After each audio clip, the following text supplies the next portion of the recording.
Yo, yo, yo, what's up, everyone? Welcome to the Jersey Media Podcast. You guys already know Joe Fucarino. We are here in the studio. Across from me, I got Val. I got Soulfully. Val's in the building, assisting today, here, grinding. And then to my right, got a very, very special guest. Finally, I feel like this is way overdue. All right, Kassandra Jackson, Kass, MUA. What's going on? Good to be here. How are you? Good, yo. Like I said, this is really overdue. Yeah, I've been wanting to come in here for quite a while. Word. So what you been up to? What you been doing? You've been a busy ass girl. Oh my God. Everything has been so crazy. Like, I feel like I haven't had like really moments to like stop. It's just been kind of on warp speed, going. Like, just, yeah, it's been wild. What you been doing though? What'd you do? Like, you can't because you live really far away from here. So yeah, so shout out to you for the drive. Oh my God, my car is like, stop, girl. Nah, just push it to the limit, yo. Nothing. I mean, there was Fashion Week back in September. Okay. So like it was nice. Right. It was really wild. It was I don't know. It was just like a wild moment because it's after COVID now. Yeah. So it's just different than what I've seen, normally. Yeah. Like, it's definitely not, it's not the same. Like, It was fun. Don't get me wrong. It was great, seeing everybody again, all of my artist friends and everything. But I think that, since it's after COVID, like, it's different. Like, they're checking, cards. They're very, very strict. And it's, it's a lot of a different vibe than it was, a few seasons ago. Do you feel like people are, because I haven't really been out, especially out in the city. Do you feel like the energy is just different? Like, people are not like still afraid to get like kind of close and stuff like that? I don't think so. I think people just really want to get back to doing what they do. And especially as an artist, like as an entrepreneur and as an artist, we're just so eager to do what we were doing, but like before COVID, that, when we're stuck in a situation where like we can't get in, or we have to show our cards, or there's like certain rules like that we have to apply to, that it just gets, very frustrating, because like we just want to work, like we just want to do what we do. But did you enjoy the time, like when everything was shut down? Did you enjoy that, like just being able to just sit down for a minute? Yes and no.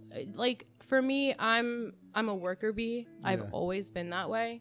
So just sitting, like, and then really not taking advantage of it, because I didn't really take much advantage of it. And I think that's probably one thing as an artist that I regret, is not taking like advantage of, being home, being more creative, working more creatively, since we basically had nothing to do. I feel like I should have done a lot more during that time. Yeah. But like I couldn't. Like, I was just stuck. Like, as an artist, like, you get like, I guess, artist block, you know what I mean? Like, and I couldn't do anything, I just felt real stuck. So like creatively, like, it suffered, but I think now it's a lot better because I'm so relieved. I'm able to do what I'm doing, but it's like at a cost, getting a shot or not getting the shot, and not getting into Fashion Week, because that was one of the issues that I was having. Spring Studios, which is one of the studio venues that hosts all the main shows, and I wasn't able to get in. So, and it was just because I was just vaccinated just once, and a lot of other artists and a lot of models for that show did not get in at the same time. So it was rough. Because of the same thing, right? Because they didn't have the car. Yeah, because it was, either that, or it was just mainly because they only had their one shot. They wanted them to be fully vaccinated. Okay. So it was rough. Yeah. Everyone was mad. Everyone was so pissed off. And like, you're spending. Do you think they're going to do that in Jersey? Hard to say. Hard to say. We'll talk about that another time. I don't want to get into this whole because this whole episode will be shadow banned. We start talking about that shit. Absolutely. But okay, so why were you at Fashion Week? What if people, some people out here may not know you, like. So tell them a little bit more about yourself. Like, so you're you want to know the whole story, the whole rundown? Well, we're gonna get into very specific things, but right, you are a makeup artist. You are MMA, correct, yes. MUA. Yeah, I can't even say. I almost said MMA. Are you an MMA fighter too? Let me find out. I'm just giving you titles. Kass MUA Studios for those who don't know. Bombs. I need my soundboard. Gunshots. Yeah, right. Word. Like, who was that? DJ. Who was it? Funk Flex. Oh yeah, Mad Bombs. One of them. Mad Flex Bombs. Nah, but you've been doing this for a while now. How long you been doing it? Oh my God! Like, I literally just passed like over the course of this year, so 10 years. Wow, 10 years. 10 years. It's been a long time. Okay, so 10 years. Yeah. So we are in so that was 2011. Yeah, I want to say like 2011, 2012, definitely. I didn't get the jump until about maybe 2015, maybe like 2014, 2015. When I started, I was working in a ShopRite. And I was the beauty advisor for, the health and beauty department. Wow. So initially, my job and responsibility was to, gain my clientele, and I would make like workshops, and I would have people come to those workshops. In ShopRite? Yeah, they were very event like savvy. They were very, here's Vaseline, promote it, do something with it. And then there you go. And then that's actually a true story. Like there was a Vaseline event. And I wanted to do something creative, like with the Vaseline. Like, I know it sounds so silly, but that's cool. They had me create like my own like lipstick. So the company I worked for is actually called Premier Beauty.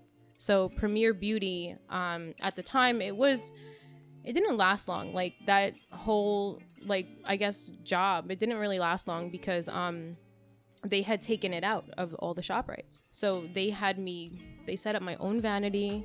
I was able to create my own vanity, and they took the blueprints and then just built it. So I had my own little like workstation. It was really nice. But it didn't last long, that program, to be honest with you. But why did you even like apply to that job at ShopRite? Do you feel like that was already your thing, or you were just taking it for a job? Well, initially I've always done my makeup like on myself. So at that time, I was outsourcing more. I was doing it on friends and like family. So I was like, you know what? Let me just do it. So when did you start putting makeup on yourself? Oh my God. It's so hard to even think about that. So when I initially started doing, like, I guess you can say entrepreneurship, right? No, I'm saying just like as a kid, like putting makeup, because you said you were doing makeup yourself, right? I mean, like early in, like the very first time I ever put on makeup, I was probably in 8th grade. I had two of my girlfriends who just decided to like put makeup on me. And then I just remember like walking out of the classroom, and then one of the guys was like, "Oh my God, like damn, Kassandra." Like it was so, I'm like, "Oh my God, like am I getting like that type of reaction? That's crazy." And you're in 8th grade, you don't really know anything. You're just all happy because like a guy complimented you, like that sort of thing. So it was pretty cool, and then as I transitioned, I actually kind of liked it. And then again, like I guess I wanted to work more in it. So I was always putting on makeup myself. It was just others I didn't put on makeup, So it was yourself for a while. It was yourself for a while, yeah, for sure. And then like I did the thing in ShopRite, and then that was in September. They had initially hired me, and then I didn't start my first day until about October. And then, when that happened, my first initial time doing makeup, it was SFX. So that's kind of first time. That was my first time because again, I got hired, and I first started in October. So I had all these, I had customers coming to me. I had, the employees coming to me saying, "Hey, like, can you do like clown makeup? Can you do like a skull?" Like, that's cool. I had all these requests, and I've never done anything like that before. So for me, I was like, okay. And at the time, I was watching this show on Sci-Fi called Face Off. So it was very, very popular. Anyone who's a makeup artist or in that industry knows like what that show is. I was so inspired by it. It just kind of took me to a different route. I mean, I was always doing beauty makeup again on myself, but initially, once I started like looking more into SFX and seeing what it was about, like I fell in love like instantly. Yeah. So SFX is, my specialty. Yeah, it was a start. Like it's my specialty and I love it. I love it way more than a lot of other genres of makeup. Just because like, it's a transition. Yeah. Like you have you as a normal person and then you're transforming yourself into a full-blown like character. Yeah. And who doesn't love to be different?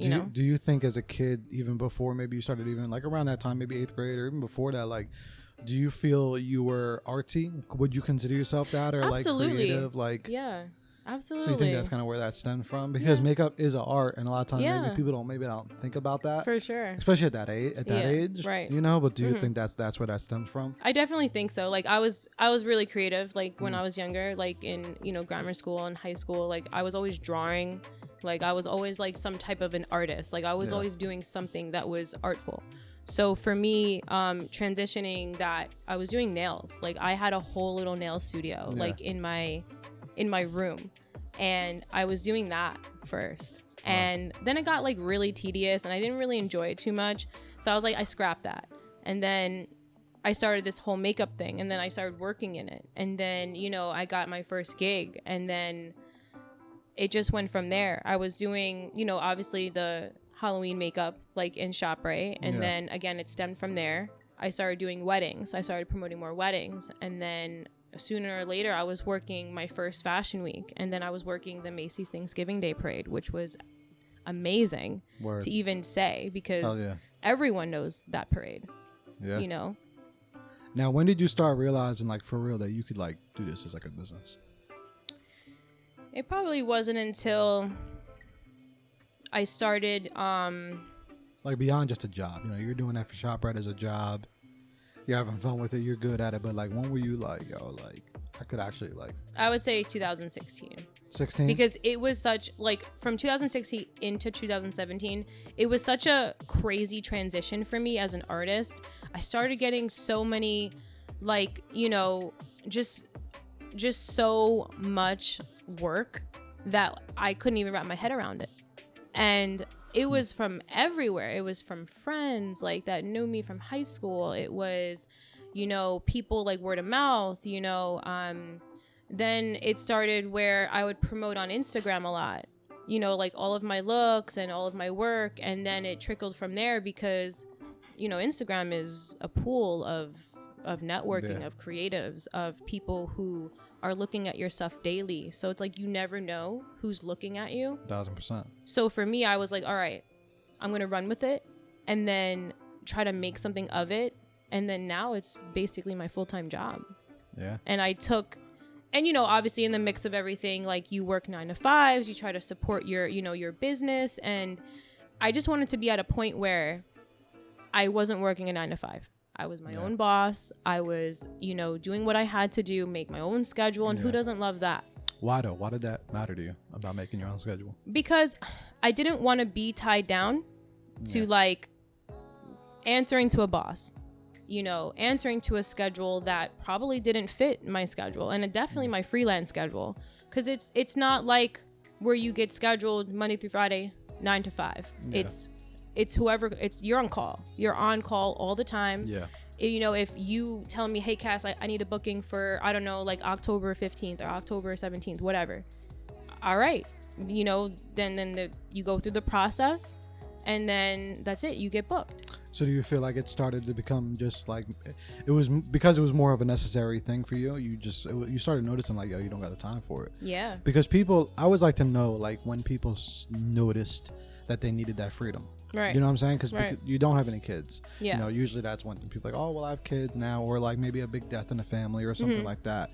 So for you, that's dope that your hustle and your love was just getting so busy. Yeah. That you were just like, yo, I don't even got time. I'm starting not to have time for this because of the 9 to 5. Yeah. I mean, like it got to a point because I was doing retail a lot, and then I was like fashion, and then I moved into doing like retail in cosmetics. So I was working for Bare Minerals at the time, and you know, it's just like a 9 to 5 in general. Like, it doesn't matter if you're in clothing or you're in makeup, whatever. Like, it's a 9 to 5 at the end of the day. So for me, like, I hate it. Like, I hate it. Like, it's not, I just didn't think that it was for me personally. Especially, you know, as an artist, like, I don't have the time. Nowadays, like, I barely have time to myself, and I'm never home. Yeah. So it's like, it's different, you know, the transition from working the 9 to 5 and then not working a 9 to 5, and then having to make sure that I make a certain amount that month on whatever bookings I get that month, you know, taking less TFP shoots, you know, taking less like shoots that were like, all right, well, I'm gonna scratch your back, you're gonna scratch mine, sort of thing. It's like, I can't take those, you know, too much anymore, because I have to limit myself on how many I take, because I have a certain goal each month of what you of how exactly of how much I'm going to make. And that's important, especially if you're like, you know, any type of freelancer, you know, entrepreneur, like, so I had to make sure that what I was doing was my 9 to 5, you know, like, you had to do that because financially to make your goal. You Absolutely. know, it's like, we all have bills. Like, was there ever moments though where you weren't maybe like meeting those goals and you were almost like just saying, oh yeah, absolutely, like, I'm just gonna do the 9 to 5? Did you ever almost like give up? You mean like this is 10 years? You know what I'm saying? So 10 years. You know, within that time, was there ever a time where you were maybe just gonna push back a little bit, or no? Do you feel like for the most part you were like just like you were going towards business? I mean, there were times where I struggled, if that's what you mean. Like, there were times where I struggled big time, you know, just starting up, and, you know, and like just now, like, I would never. Yeah. So for me, like, I try to make it where like I don't have any struggle months. I mean, because every makeup artist goes through like their seasons, because we're technically seasonal artists, you know, like we work on seasons, unless again you are so busy and where you can get, you know, from January to December bookings, you know, even through the dead seasons, because we're coming up to one. We're coming up to like November, December, like October's, you know, basically finishing out wedding season for most artists, and then October, November, I mean December, and you know, November, January, those are like basically the winter. Yeah. So especially around here in the New Jersey area. Absolutely. And then where weather is really bad, you know, in the winter, and it gets hard, you know, because you gotta stay at that like range of amount that you're gonna make. Yeah. And not all artists hit it. You know, I mean, like, I still work on it every day. Like, I'm always working to make sure that I have more on those times, so that I don't have to sit there and be like, hey, well, maybe I should find like a part-time somewhere. Like, I don't want that thought in my head anymore. Exactly. Like, I don't want to have to go back to that, because I feel like going back, you know, I worked hard. I've worked for 10 years doing this. Exactly. I've seen it all. I feel like I've seen it all. And I've only been an artist of 10 years. And there are artists that I know that have been doing it for 20, 30 years, you know? Yeah. So it's like they can relate. But I don't ever want, especially for artists who are, you know, just starting out.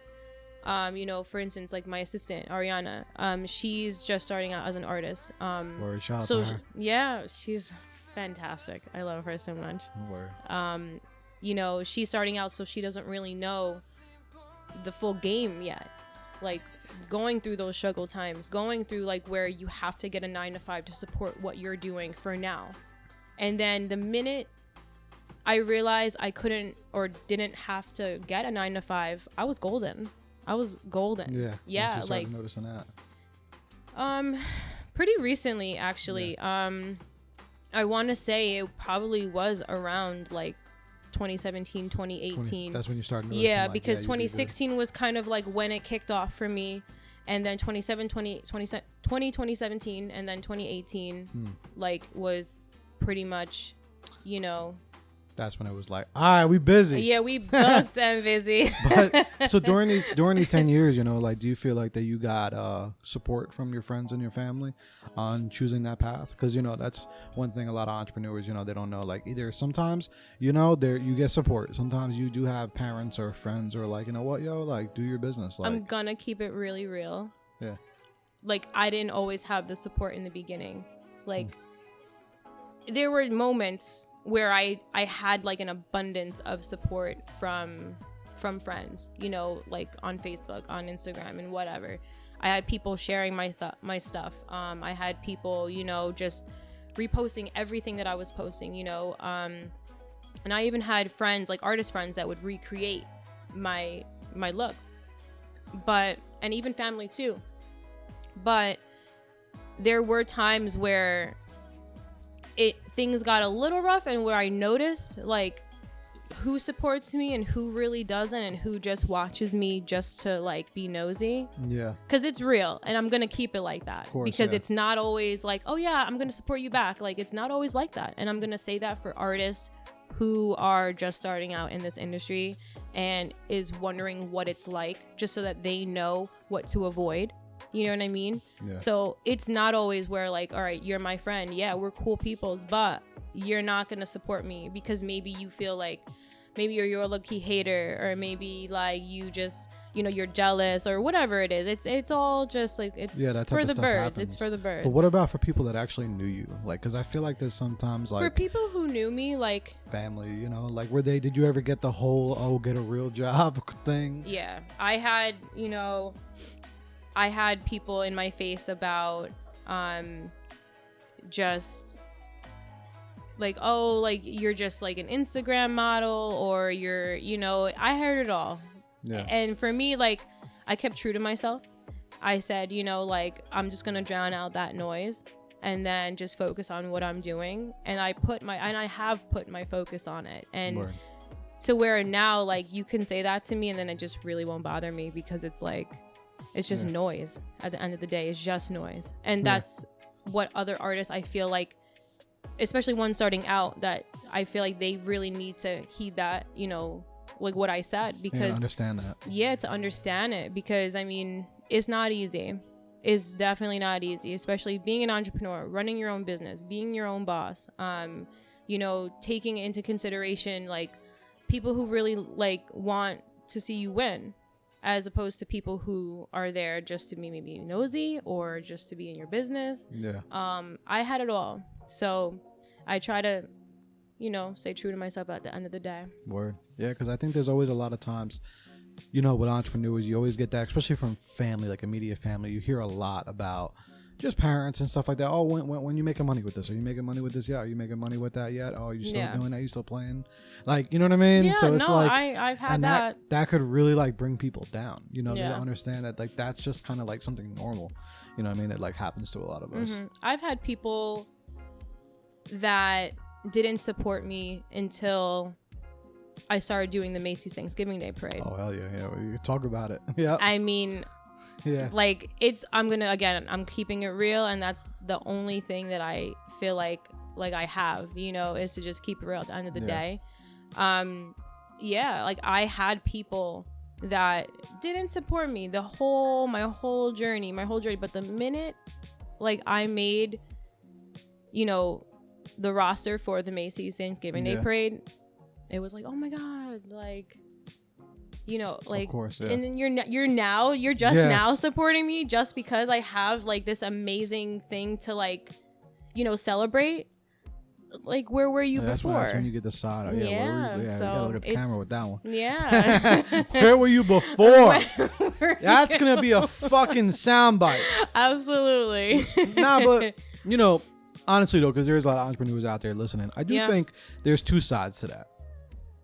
I think there's a few sides to it, right? I think there's the side that some people were watching all the way from the beginning. But you know what it is? People don't like supporting things that they don't know if that person's going to give up. And they don't like to support until they see that person's serious.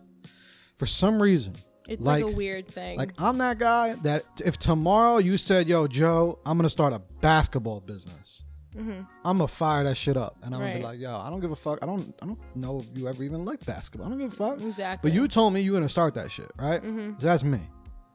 Other people are going to be like, I didn't see you ever post a basketball thing at the end of my life. And they're just going to look at you like that. And they're just going to be, and they're going to be like, you know, I never even, and they're going to wait. And they're going to sit there and wait. And then in like 3 years, oh, she's still doing this basketball thing? And then I said I was. Yeah, and then they'll be like, I think this is. Yeah, and then they'll see you one day at like an NBA game doing makeup and like and doing that. And then they're like, oh shit, like she was serious. And then they'll support you because then they feel in their, you know, that they got validated of your own thing, which isn't right. But I just think a lot of times people, they do that. Like they wait for those things just to take you seriously. Like, and sometimes they be the people closest to us because, oh yes, you know, too, at the same time, people that are close to you have seen you, not you, but people. They've seen you say shit and not do them. Yeah, that's true. You know what I'm saying? Right. Like, if I, you know, have a really good friend who I'm like, you know what, y'all, I'm gonna be in the gym this week. I'm starting this new diet, whatever the case is, and I'm just like telling that friend, and then like I fuck up and I don't do the diet. You know what I'm saying? And then maybe I can eventually they're just gonna look at you like, you know, like you're just crying wolf all the time, or maybe like your word isn't as bond to you. So then if you say this one thing, oh, I'm starting this business, it's kind of like they almost start looking at you like the same way. Yeah, you know, because that over time you start showing your character on certain things. But then you as the person, you're like, yo, I told you I'm gonna do this shit. This is different. This isn't that thing. You know what I'm saying? Like I told you I'm gonna do it. So sometimes that people on the other side is like, they know you. Yeah. They heard about the times that you said all these amazing ideas and you never did them. You know, they heard about all those plans that you were gonna do and you never did them. And even if it wasn't a lot, because some people more or less, some people have a lot of those things. Right. Some people only have a couple. But sometimes people remember those two things. Like if you told them 2 things you were gonna do. Sometimes people hold that so fucking like tight to them. You know what I'm saying? And then when you don't do those 2 things, they just like think that, and then they're like, well, you know, this could be just one of those other things. That's true. I mean, I've had situations as an artist where like I've had projects that I like couldn't finish, that like I tried to finish, but the problem was that I had gotten so busy at one point in my career that I couldn't finish the projects. Yeah. So I scrapped it. Not to say that I would never go back to it, but you know, it was just like one of those things like, wow, like damn, like now I feel like I disappointed everybody because I didn't finish. Yeah. But it's like they don't know what you're doing. They don't 1,000%. Know behind the scenes, you know, they don't know like what you're about to do. So it's like I'm going to finish that later. But for right now, or maybe not at all. Or maybe not at all. I mean, like it's just, if you want to finish it, you would, because again, like there was a project that I had done a while ago. It was a zodiac project. So I would do each zodiac sign like as a look. Yeah. And I remember getting so like, I had such like a brain block, you know, or artist block, whatever you want to call it. And I couldn't finish. And I was stuck on Gemini. And I remember just being so like, just angry at the fact that I could not finish that series. And it's a lot. It's a lot of money. It's a lot of planning. It's a lot.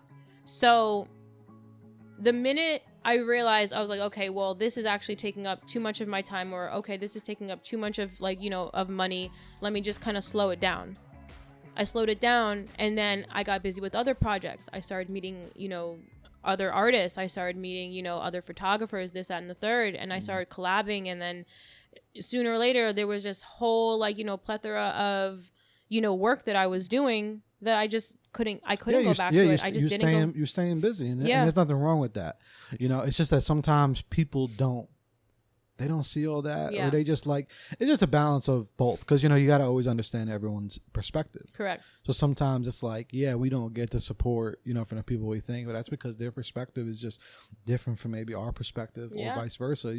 Sometimes you just never know, you know. Yep. So that's one thing too I want to get into, is that, you know, you do work your ass off and you've been grinding, especially since I've known you. So for like you, where did that come from? And what was the last time? Well, like, what was the first time I met you? Like back, what was the year? I'm going to say probably... Because it was probably one of my good years. Yeah. 18, 19, something like that around there. We've already... What is that? Oh, that was you? I'm like...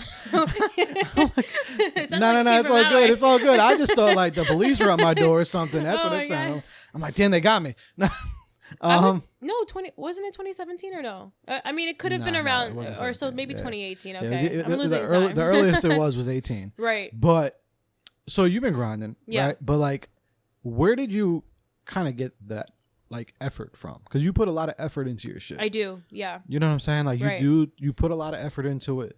More than I feel like I should, because like I be killing myself, but you know that's another thing. we gotta grind, girl. Yeah, no, you're right. But where did that come from? Do you feel like that's just always been you as a personality?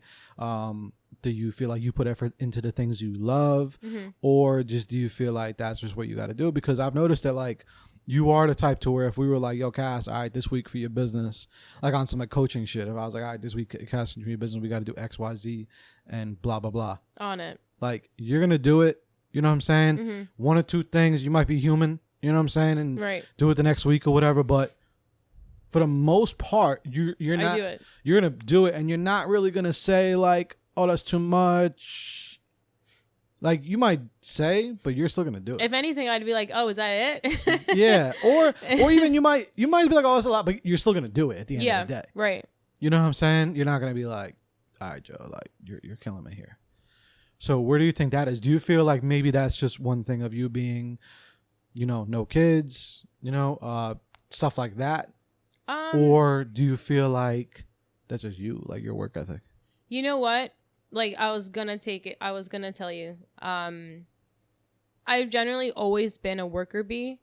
Like, even when I worked my 9 to 5, like, I worked. Like, I didn't slack off. I was always, like, you know, working to make my money so I can just go home, you know? Yeah. And I feel like being like that, especially in certain areas of, like, 9 to 5s that I used to have, like, I did it. You know, I did it, and I did it with pride, and I loved what I did. Because there were some 9 to 5s I really did love. You know, there were some retail like stores that I really loved, like being a part of. And I think I had taken that portion of myself, you know, being the worker bee, you know, being like having that, you know, abundance of work ethic. And I just ran with it, like with my brand, with my business. I said to myself, hey, like, if I can do this, you know, working for somebody, working for some corporate Fortune 500 company, whatever, I could do this myself, like as my own boss, and really put more effort into it than I ever did with any 9 to 5, you know? So I said, like, all right, entrepreneurship is definitely very hard to do. So I would say that it's just my work ethic. It's just how I work. Like, I genuinely love work. Like, I love it so much that I've sacrificed a lot. And what you were saying before, like with the kids thing, like, you know, like I think about it, but in my line of work, I feel like I wouldn't be able to. And that's just because, like, I have other goals. Like, I want to, for instance, my long-term goal is to get into the union, because there is a makeup union. I want to be on set for months, maybe at a time, you know, with a crew, you know, with a production team that's just making a big, maybe a Hollywood film. Maybe it's an indie film. Yeah. You know, the point of it is, like, I can't be away, you know, few months at a time when I have like a newborn or a toddler, you know, or a 5-year-old, like so on and so forth. So it's like, I have to make sure that I'm doing what I need to do, because like once I make that decision, there's no going back. Yeah. So it's like, yeah, there are artists that I watch, you know, on YouTube or Instagram that have kids, but it's like they have kids, they handle it how they handle it. Again, they're not on set, you know, months at a time or weeks at a time. You know what I'm saying? It's like they have to report back to their children, and that's understandable, because it's like, you know, kids are not for everyone. I just feel like there's a lot that I would have to sacrifice if I want the life that I want. Yeah, 1,000%. So, yeah. I mean, it's, again, what I said before, like, it's not easy. Yeah. And those are one of the things that I do get asked, like, the most is the kid thing because of my age. Yeah. So it's like... Well, not even that, because I don't even really mean to, like, kind of get into that. I'm just saying, just, like, do you feel like you're, you know, that's why you're able to put in so much effort? You know, I'd say. Because sometimes you see certain people, and you're like, well, maybe they're just not putting in the same amount of effort as this person because they just don't have the time. You know what I'm saying? Like, that's just true. what I'm, well, you know, not of choosing to or not. Like, that's, you know, that's not even neither here or there. Right. You know, it's just the physical, like, what you're able to do because of your current situation. I would say so. Yeah. I mean, like, again, there are a lot of things that, like, I don't have for a reason, you know, and I could probably say that that's probably one of them, you know, like I have the time. I have an abundance of time to do whatever. If I wanted to start a project, like collab with some photographer or you, let's just say, or anyone. Okay, I can do it tomorrow. You want to plan it now? All right, fine. Yeah. Like, we could do it. Do you ever see anyone else out there that you feel like is talented, but they just don't put in the same effort as you, and you know if they put in the effort that they would be farther? There are artists that, like, I see that can put so much potential in themselves, but they're working for somebody, or they're working for an agency, or, you know, they're just not putting in the time that they absolutely could, you know, in their craft, in their career, you know, in basically their business. But it's like, I always wonder, like, oh, why does that person, you know, not put in that much effort, or why, like, what's what's their reasoning? Like, why don't they have the time? Like, what is it, you know? And I wasn't always like a person that was like, all right, I'm gonna just do it. Like, I would think about it first. But I think for me,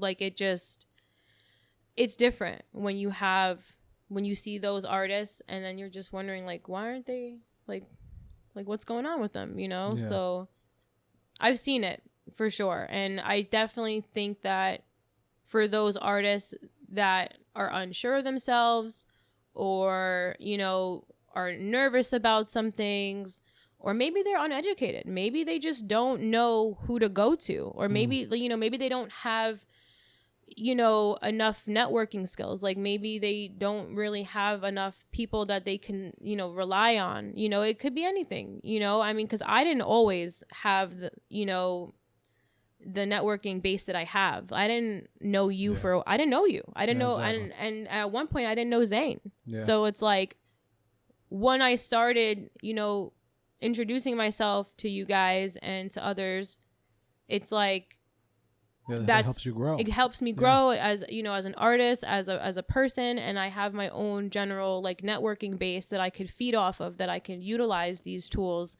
to make my business better and to make me, you know, better as an artist. You know what I'm saying? So it's like, it's hard because I didn't have that all the time. I started with nothing.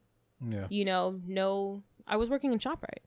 You know, exactly, I didn't, it wasn't really, you know, Fifth Avenue, New York Fashion Week, like, where I had all these people around me where I can just get, like, you know, a booking just like that. It wasn't like that. Yeah, I actually had to rely a lot on my Instagram, rely a lot on myself, you know, rely a lot on the tools that I had at that time to just go and do it.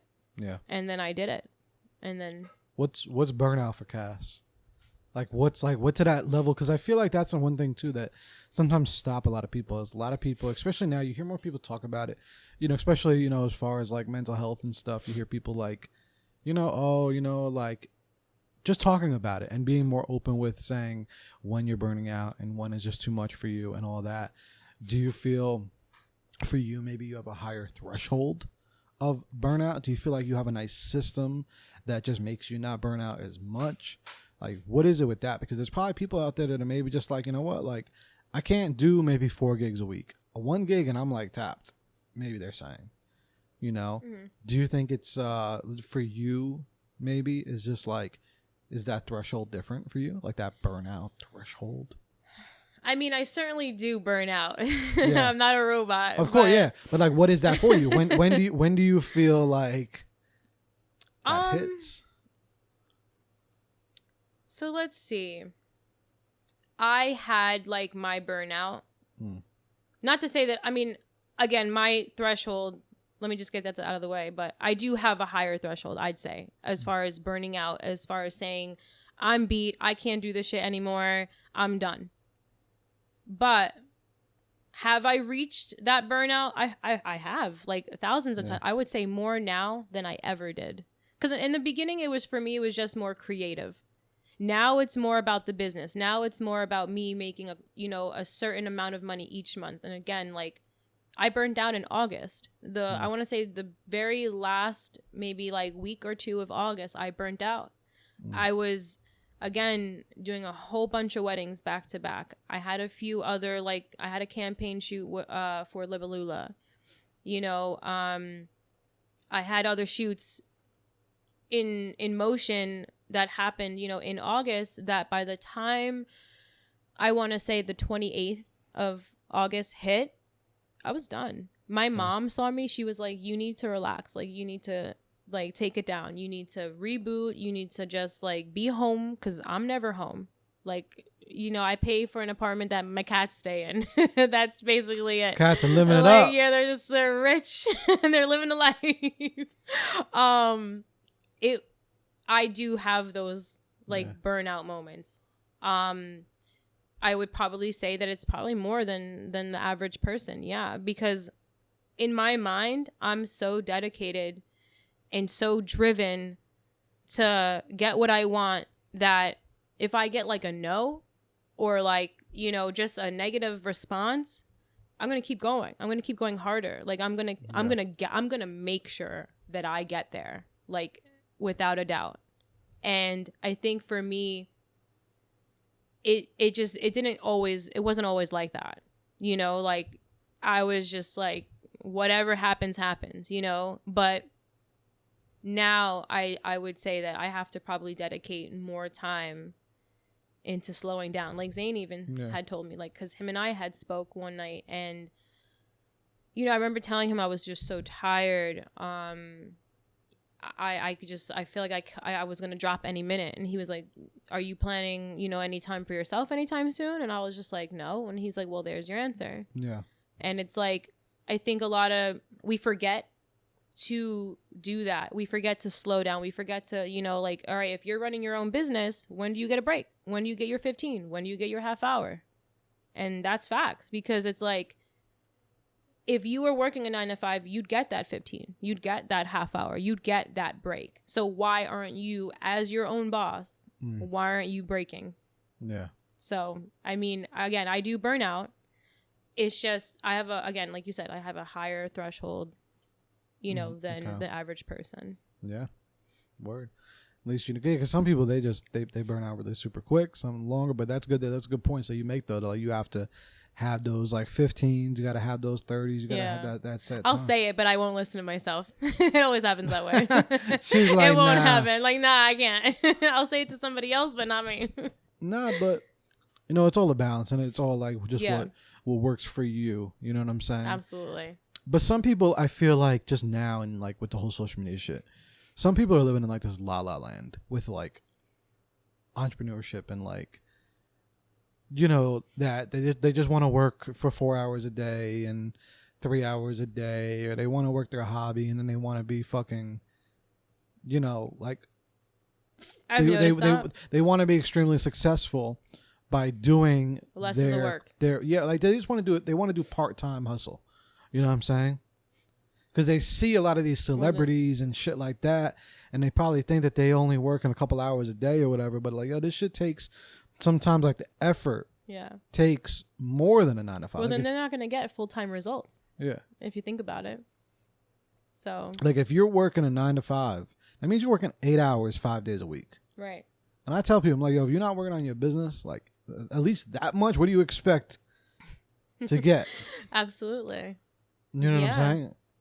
I mean, I think with entrepreneurs that want to put in less work, but then they want to have all the things that come with, putting in, less work. It's like, it doesn't work like that. Yeah. Like you literally have to put in full-time work, 30 hours, 40 hours, whatever it is full-time, and then they just want results like that. They want results. They don't even want to spend a few hours in the lab or a few hours like in the studio or whatever it is, doing what they do. But then they want they want a celebration because they worked 3 hours. They want a celebration because, they worked, I don't know, 5 hours and took like a 2-hour break, like whatever it is. Like I don't know. It's just, I just think that being consistent and having that drive, it's your business. So your business is a reflection of who you are. And I was never that type of person to be like lazy, be slacky, like just, I'll get to it. I mean, maybe in the beginning was rough because again, like I was so maybe like just, I don't know, like maybe I just wasn't in the mood at the time. Maybe my mood was off, or maybe I was discouraged by, not doing enough. But it's like the minute you put your mind and heart and soul into something, especially if it's yours, you're going to see results. You're going to see change. You're going to see those expectations that you want to meet. You're going to celebrate your success, but you have to put in the work. Yeah. You have to be there. You have to. And if you're not going to have a 9 to 5, that's your 9 to 5. 1000%. Like, I've done Uber for forever. Right. I've done it forever, and I did it 3 years straight full time. And, I've had a lot of friends and stuff try to do it as well too. Or just people I know, or even sometimes Uber customers, they're like, oh, I tried doing that shit for a little bit. And then I always talk to them. And I say, oh, dope. What was your shifts like? Or I talk to people that do like Uber Eats. A lot of people do Uber Eats now. Right. And I'm like, oh, that's great. How many hours are you doing it? Oh, I do it like maybe 3-4 hours a day, 5 hours a day. And I say, oh. Like, what do you do after that? No, but that's hard work for them. I don't know. 3-4 hours a day, and then that's it. We're not even talking about anything else. That's just like their job. Do they have a hobby or do they have a side job? Like maybe hobby, but I'm saying like for work. They're saying that they're doing that. Like people, I'm talking about people that tried to do this as like a job. Not just as, a little side money. I've talked to people that legitimately wanted to do this as a job to replace their job with doing it. Right. And it's like, okay, how many hours you doing? Oh, 4 or 5 hours. Okay. Good. Why? You know what I'm saying? Like a regular full-time job, you got to work 8 hours. And honestly, even that sometimes ain't enough. Like I've been the guy I've had to work 60, 50 hours a week at some jobs because you need the overtime to survive. That shit doesn't change when you're an entrepreneur.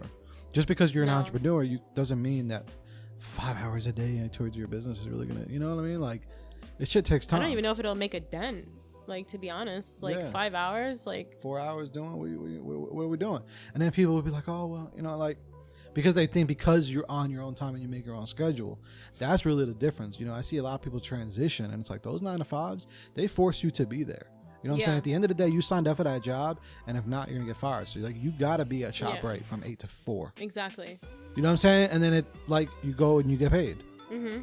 But when it's up to you, if you're doing Uber, and that's your full-time job, you gotta drive from 8 to 4. Yeah. You got to show up. I mean, again, it's the same thing like entrepreneurship. Like, you run your own business. Like, for me, I have to show up. And that is my 9 to 5, technically. You know what I mean? I'm not doing anything else. So I have to show up. And if I don't, that's a day's work that was missed. That was money that was lost. That was, things that could have happened that day. Like, whether, it was a good outcome or a bad outcome. That was still, a day's work lost. Word. And I think a lot of people just don't get that.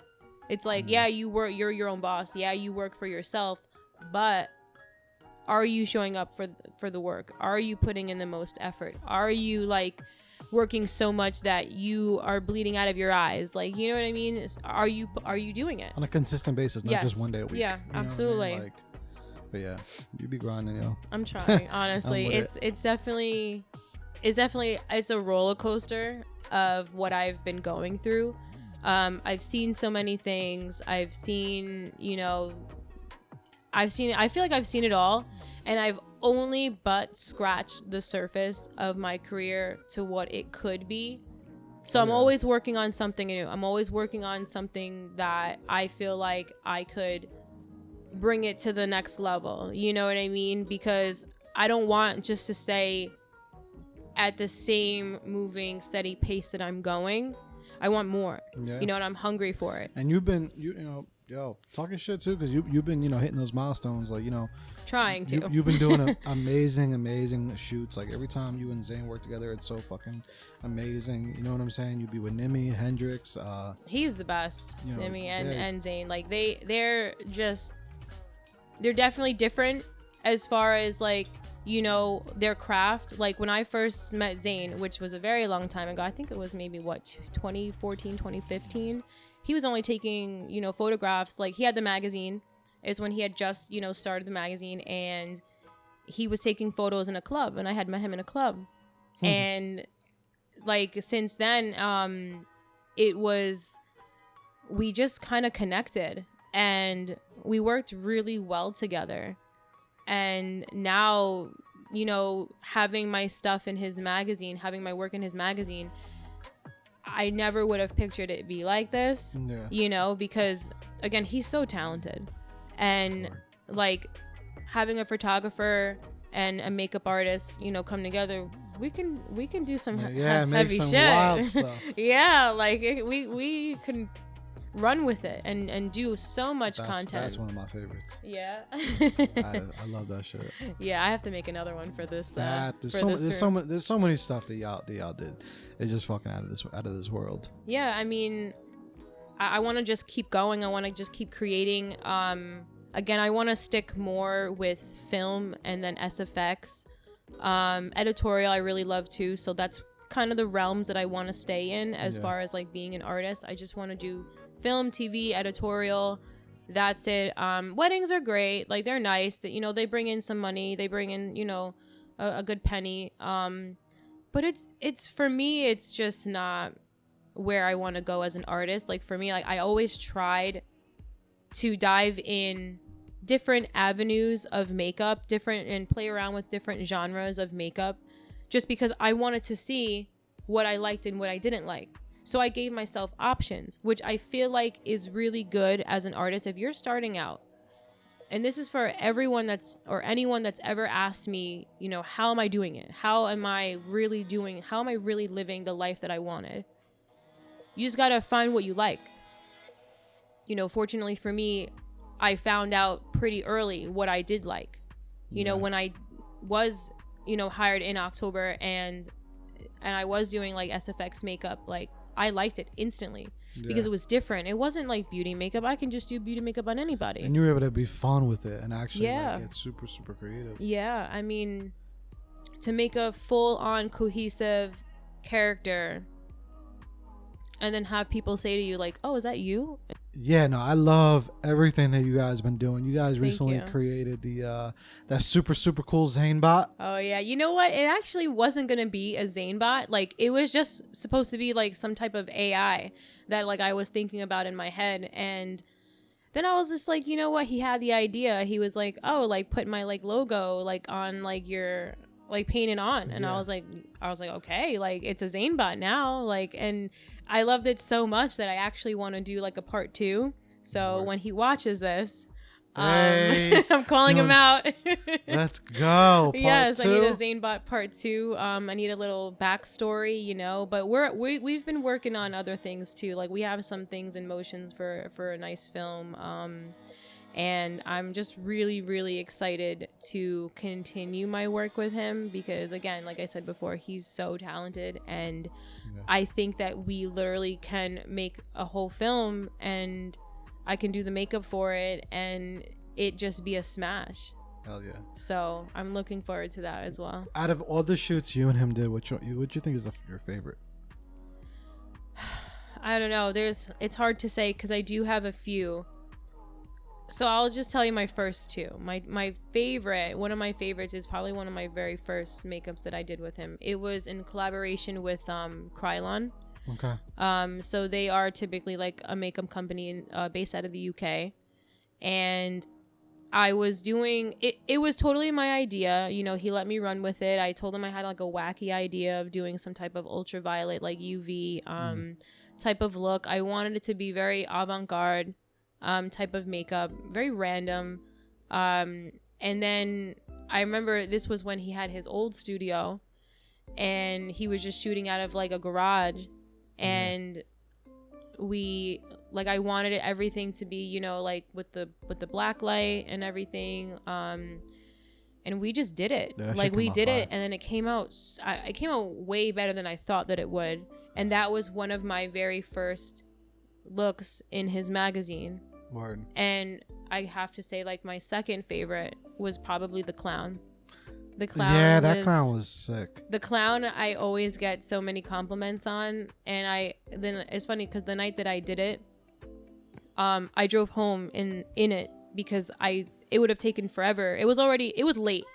It was really late, and by the time I got done, like, we were exhausted, and he was like, "Oh, are you gonna take it off?" And I'm like, honestly, like, I'm probably just gonna hop in the shower as soon as I get to my mom's house and just take it off there because it just. And you gotta clarify with people, that's makeup. It's makeup. It was a foam latex prosthetic that I had purchased on this site called mostlydead.com. So if any SFX artists out there are wondering where to get that, mostlydead.com.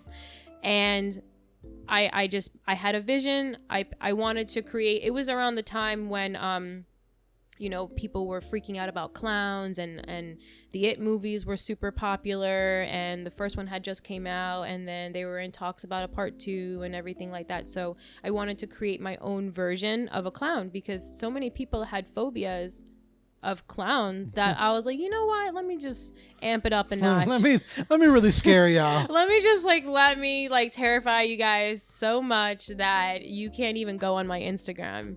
So I created my own version of the It character, and I just wanted like a version that just said, okay, that's by Kass. That's by Kass MUA Studios. And I remember driving home that night when I finished.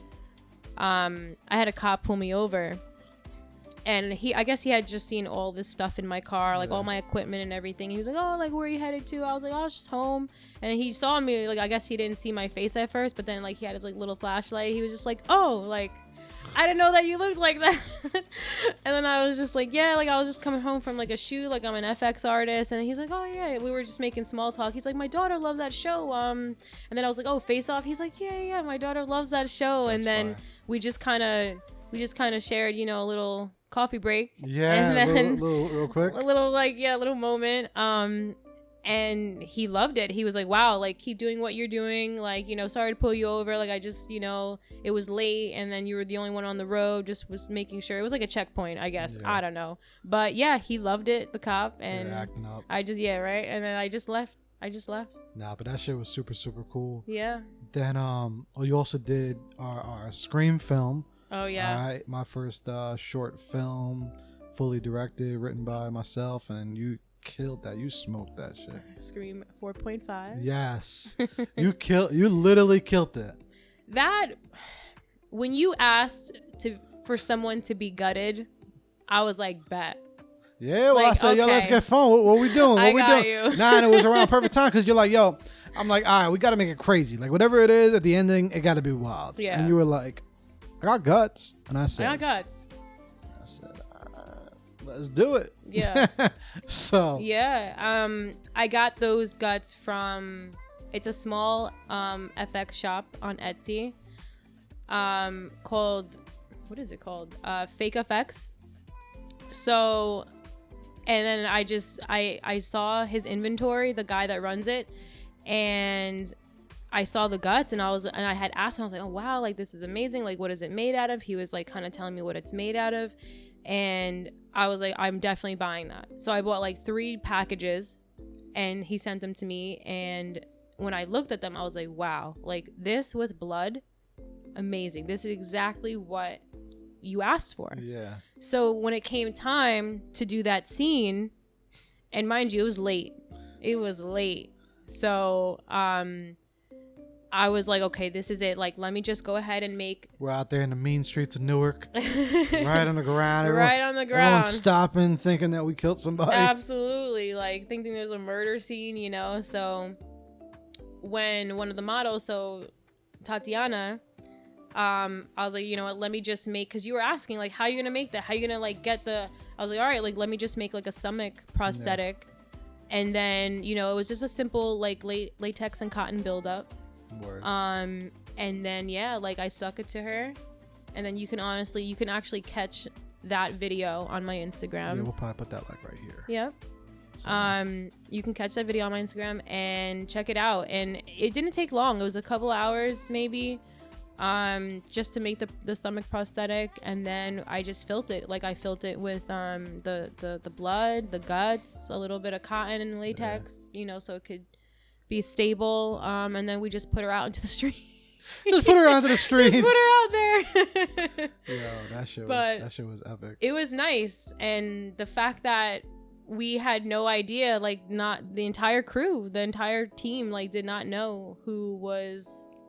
That was funny, know, yeah. The who was character. who was the killer? We played a little joke on them, and you know we didn't tell nobody. This dude did not take his mask off the whole entire time. Everyone's shook about like who they think it is. We had like Zane slipped up a little bit, like a few times. I was like, oh my god, mad. Like this guy. But still, I was like, yo, no, he's just slipping. But. So we all actually pretended. I think at that point, like. You know, we didn't know who it was, and then like sure enough it was Ankit, and it was a really big surprise, and I think that we liked that we didn't know who it was, because you know it got us into what we were doing a whole lot more. Like we were in the film, you know, and it made it better. Like, oh yeah, we're definitely doing it again. Yeah, I got some other ideas for stuff too. Absolutely. And I am not telling y'all who's who. Or even just like a simple like a horror film, just make another one just totally from scratch, you know. Like I'm ready to like make the most disgusting character ever on my page. I'm really ready for that. Let's fucking go, yo. We had you doing that. We worked together on for the therapy series. Yeah, the therapy series. Therapy without a degree. You showed out on that. It's been really good. Yeah, the scene with who was it? It was the Adriana one. Adriana, yeah. There was that, and then the last one we do was with Susan, and we got one more final episode going. I was actually working on the outline for that last night. Now this one, I literally have Kassandra in mind, so it's gonna get crazy because I'm literally opening it with you in mind. That's great. So I'm gonna give you a fun time. Yeah. I'm gonna let you have fun with this. I can't wait. We're gonna talk about it after once we stop recording, but I'm thinking about you in mind. I'm writing it kind of around you. That's great. Yeah. You know what I'm saying? Let me in on that. So there's that, and then also like a super dope thing. You worked recently with Michael Rappaport. That was fun. Oh man, that was a great time. You know what? It was random because that was the same week I had mentioned earlier that in August that I was completely and utterly like defeated, like as far as exhaustion, as far as stressed out, like I was defeated. And I remember because it was, I believe, a Monday night, and I was out to dinner, and I remember just getting like a text from a DJ friend of mine, and he was like, hey Kass, like, you know, I have like a potential client that, you know, needs an FX artist for a film. And I was like, a word? And then he was like, yeah, like, you know, his name is Scram Jones, and, you know, he wants to speak to you. So I'm going to set you up with that. And then sure enough, like Scram Jones, I was on the phone with him, and he's like legendary, you know, in New York. Like he's a producer, he's a DJ, he's worked with a lot of big names. You know, as far as like the music community, the hip hop community. So it was really, really nice to meet him, because like I've heard so much about him and his work, and it was for a little short film that they were doing, actually like a music video to his artist that he has, Xander, and he was going to be in it. And he was like, yeah. He was telling me the details over the phone that, you know, he needed, he really liked the one look on my Instagram with Lissandro. So he liked that one. He was like, we need you to make him exactly like that. And for some reason, everyone likes that. Everyone likes that one. And I just feel like that one, I mean, I'm always my hardest critic, but that one wasn't my best. No, makeup. You did good. You know what it was? Because you do like exclusive shit. It was simple. It was simple. So for me, me, it's a simple job, and that's the reason why. Like, you killed that shit. But it wasn't like a, you know. Absolutely, yeah. I mean, wasn't guts hanging. Yeah, no, it wasn't guts hanging out or a belly prosthetic, but. But nah, it was really, really fire. Absolutely, thank you. Yeah, no, I mean, he wanted that. So the next day, he was like, yeah, like it would be 2 days. It would be Tuesday and Wednesday. And I would just need you to come out, you know, to the location and then just get it done. And then we were filming at this Italian restaurant. And that's where, like, the one scene was going to be. And then I remember just, you know, we're prepping. I'm prepping my model, getting him, you know, ready because I think Mike Rapp was going to be, you know, there soon. So when he came, it was nice because, you know, a lot of people know him. He's, you know, known for, you know, his late 90s, early 2000s, like films. A lot of different stuff. Now he's like his personality. Yeah, now, yeah, exactly. Sports. He's got his own podcast and stuff. So it's like, you know, people do know of him, and a lot of people don't know of him. So like, there was a bunch of people that I was like, yeah, this is Mike Rapp. This is Mike Rapp. He's done, you know, this, that, and the third. They're like, who? You know what I mean? So it's like. Our generation, I feel like, is gonna know who that is because again, he paved the way for a lot of different films. Yeah. So it's like he's to us, he's big. Oh yeah, you know what I mean? He is. Wonderful guy. Yeah. Wonderful guy. He was so nice. He was so nice. Oh yeah. We'll talk about that after that. Yeah, right. But Mike Rapp was nice. He was there. He wasn't there for long, obviously, because he's got things to do. He's Mike Rapp. Okay. And we filmed the scene because it was supposed to be like a scene where my model had got beaten up, and you know he was there kind of for support with the other actor that was in the film, and we banged it out. We took photos with him. He was really, really wonderful, funny guy. Yeah. Very funny guy. And yeah, like it was a good day. And then we filmed, you know, he was only in that one scene. So the next day we filmed, you know, the rest of that music video. And it was nice. It was really nice. Again, like I loved the production that I worked with, the crew that I worked with. It was all really, really nice to do. Like I never thought in a million years that I would have something like that, you know, cause he's known. No. Yeah, but that's just, you know, the level of work that you do. That's just gonna get you to those places. It's gonna continue. Like you were at Fashion Week just now. Like, oh my God, I feel like I can't wait for next season already. Yeah. So I just really can't. But I think for Fashion Week, I think it's just time for me to go abroad. I think it's just really time for me to, you know.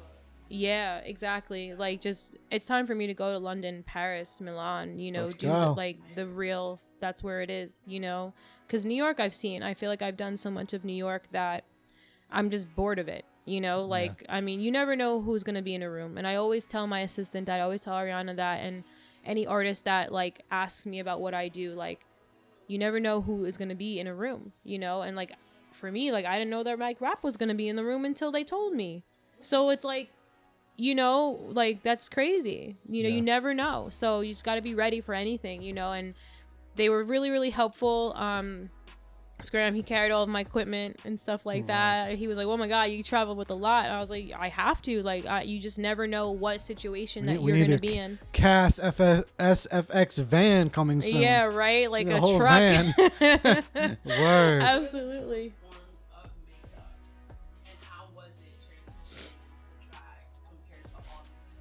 What do you mean, like what's the difference? I mean, they're just different genres. Like, you're not gonna go and put drag makeup on a bride. You know, like her big day, like, and she's asking for, you know, bridal glam, and then you're just giving her like a full on, you're blocking out her brows and giving her a full on cut crease. Like, you're not doing that. Like, it's just, the difference is it's a lot more work, you know. And again, I recently just, you know, worked with a drag photographer. His name is Thomas. He's really, really sweet. I worked with him in his studio in Queens. Word. And he was so nice. Like, and again, I've never done drag before, and he knew that. But I guess at that point, like, he did not care. He saw talent. He was like, I need this artist. We need to give her the opportunity, and we need to run with it. And again, I had Ariana with me that day, and she kind of keeps me like level-headed, because you know, a lot of times us as artists, like, we get nervous, you know, and like, especially if we've never done anything before. So it's like, I try. Yeah, now you smoked it. I try. You know what? Like, don't let her fool you. I've never done that. And I told Joe, I remember asking him, I was like, hey, do you want to be like my... Yeah, no, I was busy that weekend. I was busy. You know what I'm saying? I was like, can I practice on you? Like... I feel like that whole, like, commodity, like, I know that Joe doesn't understand it. That's why I brought it up. Yeah. Like, he, like, just to truly understand drag. Mm-hmm. I, as myself, right. brought up religious, I eventually had to figure it out, too. And I eventually had my Mm-hmm. friends or whatever. But they really fuck shit up. Like, no, yeah. they know how to dress way better than it's a different industry. Like, the whole drag world, it's a much different industry than regular makeup or just, you know, any type of makeup. It's drag. Yeah, it's like, just a lot more work, yeah. So you're literally changing the structure of your face. You're making you're blocking out your natural brows. You're making new brows, like, all the way up on your forehead. You're giving yourself like a cosmetic facelift. You're, you know, canceling out your chin, making it smaller, so on and so forth. Like, your nose, you're making it teeny tiny. Like, you know, you're making your lips big and full. Like, it's definitely its own art. So one art that I always actually wanted to try, like, to go down that avenue to see if I could maybe do it, because there are a lot of drag queens that will pay a pretty penny to have an artist, you know, like, do their makeup.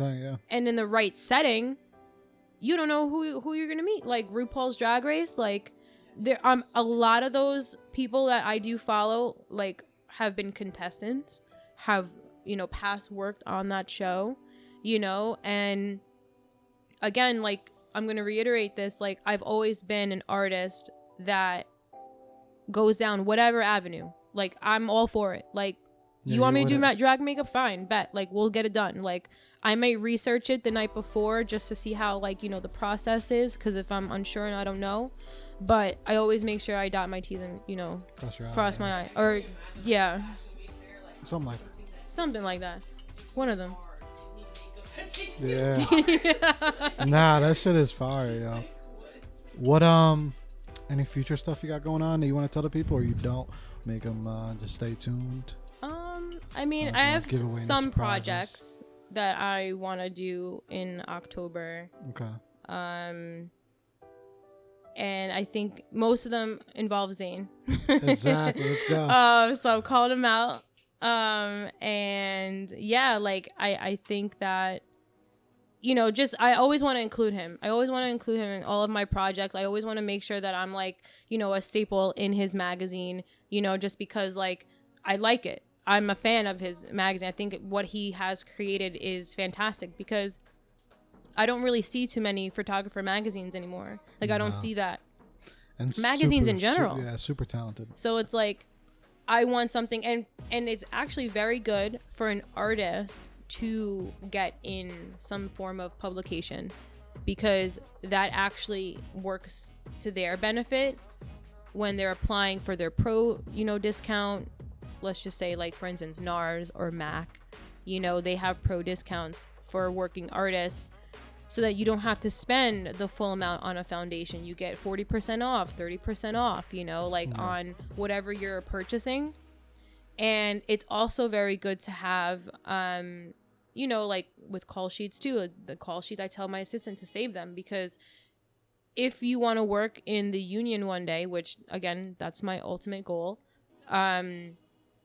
you need to have, like, a certain amount of hours for ununionized work and then unionized work.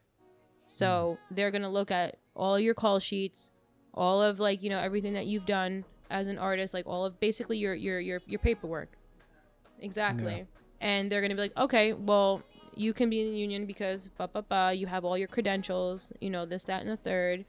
And yeah, so I definitely recommend it to any artist that, you know, really is a working artist in the field and that wants to go the extra mile each time. Because again, if you just have, you know, if you're just working and you have nothing to show for it, like you have no credentials or anything, like, you know, are you even an artist? Like, you know, bang, look at that. More we back with the flex bombs. But yo, Kass, low key flex. This was so dope. This was fun. This is fun. Yeah, maybe if she has time. What? I don't know. Maybe we'll do another segment. I don't know if you want to do something. Let's do. Yeah, I mean, I have everything with me. Okay, I got everything with me. We'll do that in a separate segment. We'll take a quick break. We'll wrap this episode up and we'll do that. But where can they find you? Where can they follow you? All that. So my Instagram handle stuff. at Kass MUA Studios. Definitely check it out. I'm very, very active on my page. Stories too. Again, I do anything from bridal, you know, editorial, SFX. So October's coming up. Don't wait. Yes, she's already gonna be booked. Yes, booked and busy. All right, y'all. This was fun. The Jersey Media Podcast. You guys already know. It's been real. We out. Thank you so much, guys. Peace.